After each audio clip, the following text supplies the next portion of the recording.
नमस्कार. आपण पाहत आहात तुळजा एक्सप्रेस. पाहूयात काही ठळक आणि महत्त्वाच्या घडामोडी.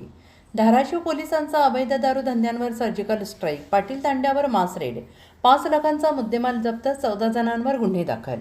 जिल्ह्यात अवैध दारू निर्मिती आणि विक्री करणाऱ्यांविरोधात धाराशिव पोलिसांनी अत्यंत धडक कारवाई केली आहे. माननीय पोलीस अधीक्षक श्रीमती रितू खोकर आणि अप्पर पोलीस अधीक्षक श्री सचिन पाणकर यांच्या थेट आदेश आणि मार्गदर्शनाखाली तुळजापूर तालुक्यातील मौजे पाटील तांडा खुदावाडी येथे भव्य मास रेड टाकून पोलिसांनी अवैध दारूचे अड्डे उद्ध्वस्त केले आहेत.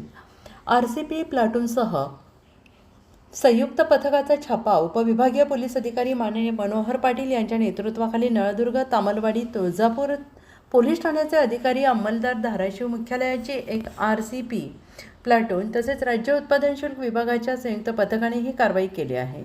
5 लाखांहून अधिक रकमेचा मुद्देमाल हस्तगत. या संयुक्त कारवाई दरम्यान पोलिसांनी घटनास्थळावरून बेकायदेशीर गावठी हातभट्टी दारू तयार करण्याचे तब्बल 12,500 लिटर गुळ मिश्रित रसायन आणि 700 लिटर तयार गावठी हातभट्टी दारू असा एकूण 5,07,500 रुपयांचा मुद्देमाल जप्त केला आहे. तब्बल 14 आरोपींवर कारवाई. तर पाटील तांडा खुदावाटी येथील खालील 14 आरोपींच्या ताब्यातून हा मुद्देमाल जप्त करण्यात आले.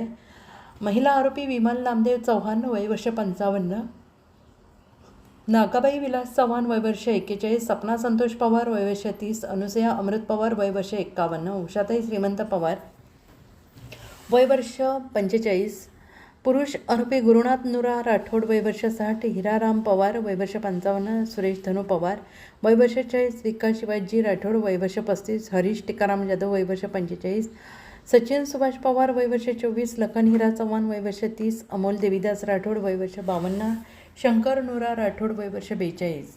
या सर्व आरोपींविरोधात महाराष्ट्र दारूबंदी कायद्याच्या कलम 65 फ, 65 ई, 81 आणि 83 अन्वये गुन्हा दाखल करण्यात आलेला आहे. जिल्ह्यात अवैध धंदे चालवणाऱ्यांची गय केली जाणार नाही. अवैध दारू निर्मिती विक्रीवर यापुढे अशाच प्रकारची कडक कारवाई सुरूच राहील. जनसंपर्क विभाग, धाराशिव पोलीस अशाच नवनवीन बातम्या पाहण्यासाठी आजच आमच्या चॅनेलला लाईक, सबस्क्राईब आणि शेअर करायला विसरू नका.